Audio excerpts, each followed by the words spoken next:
Welcome to slow and study educational YouTube channel. வணக்கம் friends. இந்த வீடியோவில் நம்ம 11th July 2022 UGC net shift 2 UGC net conduct பண்ணின எக்ஸாமினுடைய communication போர்ஷனில் இருக்கக்கூடிய 5 கொஸ்டின்ஸ் நம்ம பார்க்கலாம். இது கம்யூனிகேஷனுடைய பார்ட் 4 வீடியோ. கொஸ்டின்ஸ் பார்க்கலாம். Question number 1. An effectively communicative teacher will ensure knowledge, uniformity in learning, student learning outcomes, changes in personal ideals, cultural integration. இதில் இந்த question an effectively communicative teacher will ensure option number 2 student learning அவுட்கம்ஸுங்கிறது தான் இதனுடைய answer. ஏங்கிறத ப்ரீஃபாக இப்போ நம்ம பார்த்துடலாம். அதாவது ஒரு எஃபெக்டிவ் கம்யூனிகேஷன் எதை எனபிள்ஸ் பண்ணுதுன்னா இந்த டீச்சர்ஸ்க்கு அவங்களுடைய ஸ்டூடெண்ட்ஸுடைய லேர்னிங் அவுட்கம் எப்படி இருக்குங்கிறத ஃபுல்லாக கிளியராக அது வெளிப்படுத்துது. லேர்னிங் அவுட்கம் வெளிப்படுத்துது அப்படிங்கிறது தான் ஸ்டூடெண்ட் லேர்னிங் அவுட்கம்ஸுங்கிற நம்மளுடைய ஆன்சர்.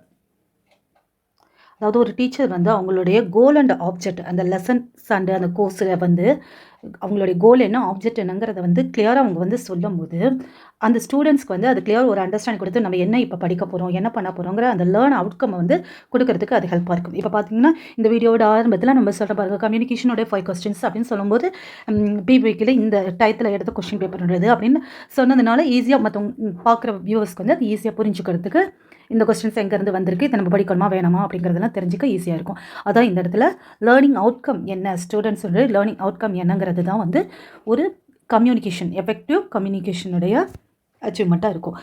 இது அவங்க ஃபோக்கஸ், அந்த பாடத்தை படிக்கிறதுக்கு ஃபோக்கஸ் பண்ணுறதுக்கு, மோட்டிவேட் பண்ணுறதுக்கு, இதுக்கு எல்லாத்துக்குமே இது ஹெல்ப்ஃபுல்லாக இருக்கும்.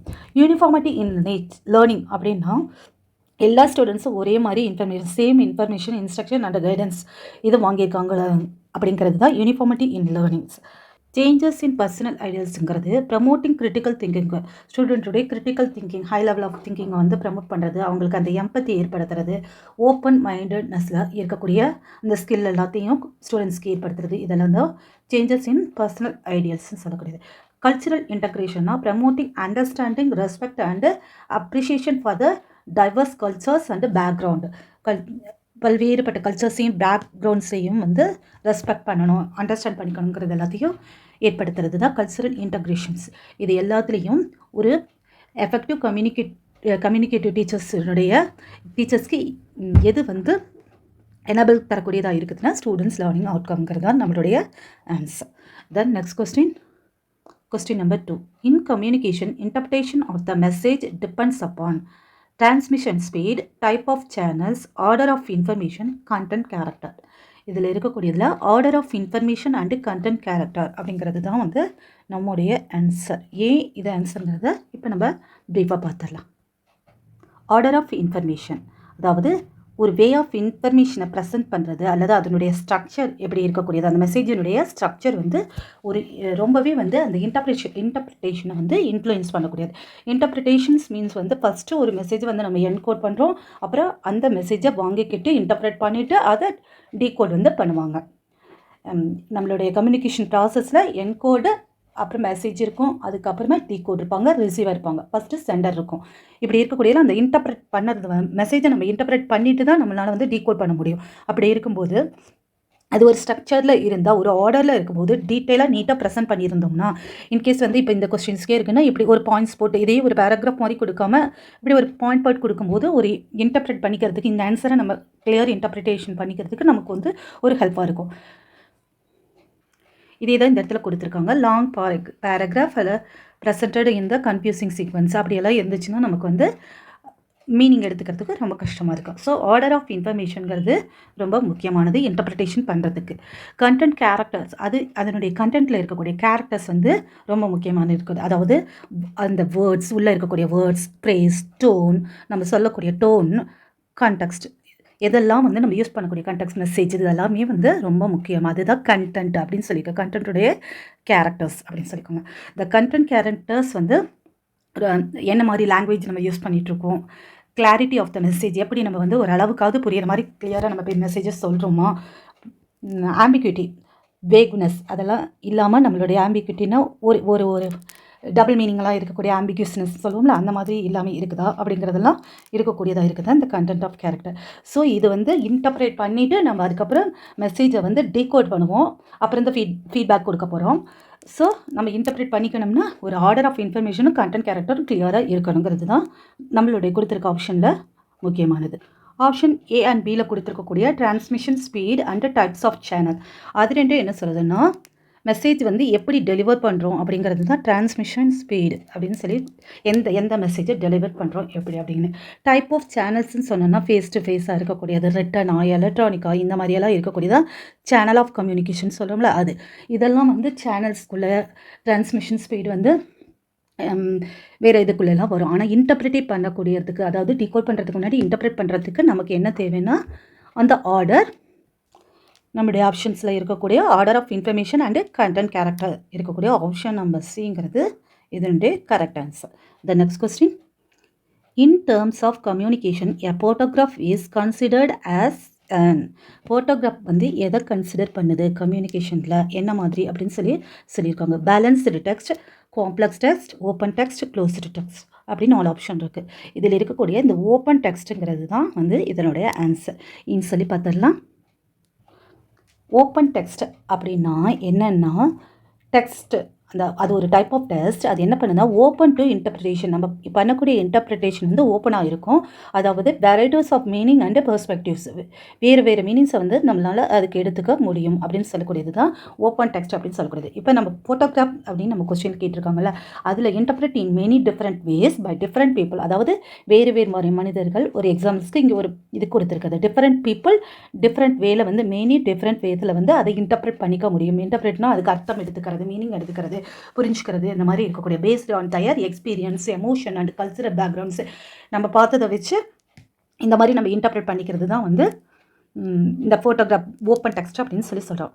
இப்போ ஃபார் எக்ஸாம்பிளுக்கு எடுத்தோம்னா இந்த ஃபோட்டோகிராஃபில் இருக்கக்கூடிய இந்த குழந்தைங்க வந்து இந்த குழந்தை இப்போ வந்து விளையாடுறான் அப்படின்னு இருந்தது. இதில் விளையாடுறான்னு இருந்தால் சம்படிஸ் இதை பார்க்கும்போது அவன் எவ்வளோ ஜாலியாக இருக்கும் அப்படின்னு ஜாலியாக அப்படின்னு சொல்ல முடியும். சம்படிஸ் வந்து பயப்படலாம், ஷோ கீழே விழுந்துட போகிறான் அப்படின்னு சொல்லி, இந்த குழந்தை கீழே விழாமல் இருக்கணும் அப்படின்னு சொல்லி பயந்துக்க முடியும். இந்த மாதிரி நம்ம எதை பார்க்குறோமோ நம்மளுடைய எக்ஸ்பீரியன்ஸை வந்து வச்சு எமோஷன்ஸ் வச்சு நம்ம வந்து அதை வந்து மீன் பண்ணிக்கக்கூடியதாக ஓப்பன் டெக்ஸ்ட் அப்படின்னு சொல்லக்கூடியது.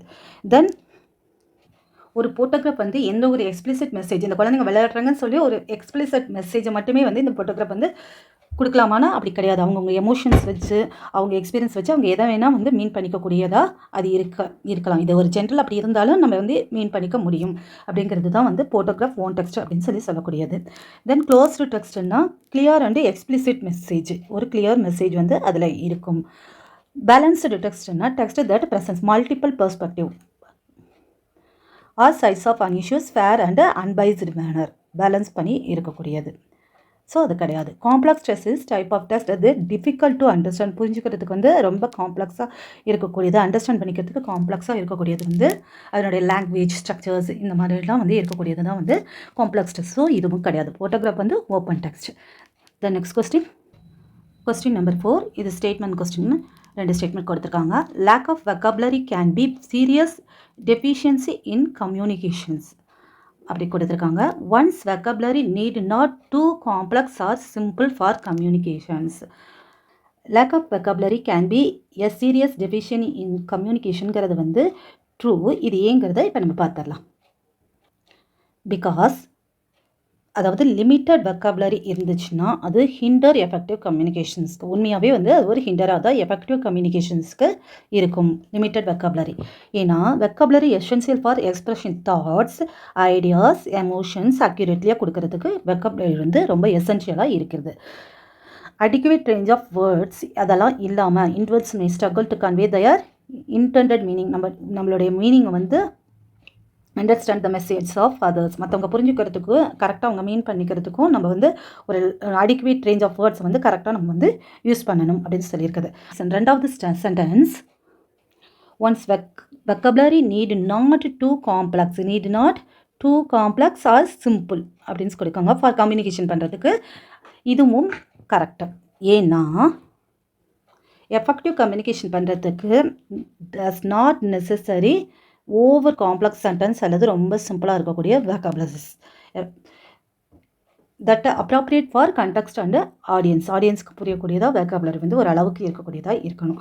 ரொம்ப காம்ப்ளெக்ஸாக இருக்கக்கூடிய லாங்குவேஜஸோ கன்ஃபியூஷன் அல்லது மிஸ் அண்டர்ஸ்டாண்டிங் தரக்கூடிய வேர்ட்ஸையும் நம்ம வந்து யூஸ் பண்ணாமல் இருந்தாலே எஃபெக்டிவ் கம்யூனிகேஷன் நம்ம இதை பண்ணிக்க முடியும். அதே மாதிரி ரொம்ப சிம்பிள் வேர்ட்ஸையும் வந்து அதுவும் யூஸ் பண்ணாலும் ஒரு நல்ல கம்யூனிகேஷன்ஸ் வந்து கிடைக்காது. இது என்ன எக்ஸாம்பிள் சொல்லணும்னா, நம்ம டாக்டர்ஸ் எல்லாம் வந்து மற்ற டாக்டர்கிட்ட பேசும்போது அவங்களுடைய அந்த டைப் ஆஃப் வேர்ட்ஸ் அந்த மாதிரி இருக்கக்கூடியதில் பேசுவாங்க. பட் நம்மக்கிட்ட சொல்லும் போது அந்த வெக்காபுலரியில் அளவாக கரெக்டாக போட்டு நம்மக்கிட்ட ஒரு சிம்பிள் ஃபார்மில் நமக்கு புரிகிற மாதிரி வந்து பேசி முடிப்பாங்க பாருங்கள். அதே வந்து நம்ம இதுக்கு நம்ம எக்ஸாம்பிள்ஸாக வந்து சொல்லலாம். ஸோ 2 ஸ்டேட்மெண்ட்டுமே வந்து ட்ரூங்கிறது அப்படிங்கிறது தான் இதனுடைய answer. Option 2 right. Both statement option number 1 both statement 1 statement 2 are ட்ரூங்கிறது தான் இதனுடைய answer. The next question number 5th. இதில் வந்து மேட்ச் கொஸ்டின் கம்யூனிகேஷன் கோட்ஸ். இந்த பக்கம் வந்து இங்கே டிஸ்கிரிப்ஷன்ஸ் இருக்கும். DSCRIP. இங்கே வந்து டிஸ்கிரிப்ஷன் கொடுத்துருக்காங்க. அதாவது ஆப்ரேஷன், நேச்சுரல், ஐடியாலஜிக்கல் அண்டு ப்ரெசன்டேஷனல் அந்த டிஸ்கிரிப்ஷன் இந்த சைடு இருக்குது. ஸோ நம்ம வந்து இதை இப்போ மேட்ச் பண்ணணும். ஸோ இதுக்கு ஸ்லைட் பார்த்துட்டு இருந்தோம்ல, அதாவது இந்த ஸ்லைடில் என்ன கொடுத்துருக்காங்க, கம்யூனிகேஷன் கோட்ஸ் அப்படின்னு கொடுத்துருக்காங்க. நமக்கு லெஃப்ட்டில் கொடுத்துருந்தாங்க மேட்ச்சில் கம்யூனிகேஷன் கோட்ஸ் அப்படின்னா different system of signs simple இதெல்லாம் வந்து மெசேஜை கன்வே பண்ணுறதுக்கோசரம் நம்ம வந்து இண்டிவிஜுவல் அல்லது குரூப்ஸ் ஆட்கள் வந்து யூஸ் பண்ணக்கூடியது தான் வந்து கம்யூனிகேஷன் கோட்ஸ் அப்படின்னு சொல்லக்கூடியது. அதாவது வெர்பல், நான் வெர்பல், ரிட்டன், ஸ்போக்கன், விசுவல் இந்த மாதிரி இருக்கக்கூடிய நிறைய இருக்குது. அது எல்லாமே வந்து கம்யூனிகேஷன் கோட்ஸ் அப்படின்னு சொல்லக்கூடியது. அதே தான் சொல்லியிருக்கிறது. பாடி லாங்குவேஜ், நம்மளுடைய லாங்குவேஜ், இது எல்லாமே வந்து கம்யூனிகேஷன் கோட்ஸ் அப்படின்னு சொல்லிக்கிறோம். அதாவது understanding and using appropriate communication codes essential for effective கம்யூனிகேஷன்ஸ்க்கு இது நமக்கு ரொம்ப முக்கியமாக இருக்கக்கூடியதாக இருக்கும். ஸோ இப்போ நம்ம மேட்ச் பண்ணலாம். ஆப்ரேஷனல் அப்படிங்கிறது வந்து ப்ராக்டிஸ் ஆஃப் ப்ரொடக்ஷன் அது கூட மேட்ச் ஆகுது. அதாவது என்ன சொல்லுதுன்னா ப்ராக்டிஸ் ஆஃப் ப்ரொடக்ஷனுங்கிறது வந்து practical guidelines or practice used to specific இண்டஸ்ட்ரியில் இருக்கக்கூடிய ஃபீல்ட்ஸ் ஆஃப் ஒர்க். அதான் வந்து ஆப்ரேஷனலில் இருக்கக்கூடியது ப்ரொடக்ஷன், ஆப்ரேஷன் அப்படின்னு சொல்லுவோம்ல, அதுதான் practice of production. Option number 3 match. நேச்சுரல்னா ரியலிஸ்டிக். அதோட natural codes refer to codes that based on the resemble natural phenomena அது கூட ரிசம்பிள்டு அல்லது அதனுடைய object creating the realistic representation. அதாவது ரியலிஸ்டிக் ரெப்ரசன்டேஷன் கூட கிரியேட் பண்ணக்கூடியது தான் இந்த நேச்சுரல். ஸோ ஆப்ஷன் நம்பர் 4 கூட மேட்ச் ஆகுது. ஐடியாலஜிக்கல் அப்படிங்கிறது கலெக்டிவ் பர்செப்ஷன். அதாவது codes reflect collective perception or shared understanding based on beliefs, values and ideologies. அதுதான் வந்து ஐடியாலஜி. கலெக்டிவ் பர்செப்ஷன்னா நம்ம எல்லாமே சொல்லுவோம்ல, இந்தியன் லாஜிக்கில் படிச்சிருப்போம்ல பர்செப்ஷன்ஸ். தென் வந்து ப்ரெசன்டேஷனல் ரூல்ஸ் ஆஃப் அப்பியரன்ஸ். அதாவது presentation codes are concerned with the rules and techniques used to present or represent information or ideas visually or through other sensory modulates. அதாவது presentation பண்ணக்கூடியது. அதில் வந்து rules of appearance வந்து இருக்கும். So அது option number 2 கூட match ஆகுது. So நம்மளுடைய கொஸ்டினுடைய ஆன்சர்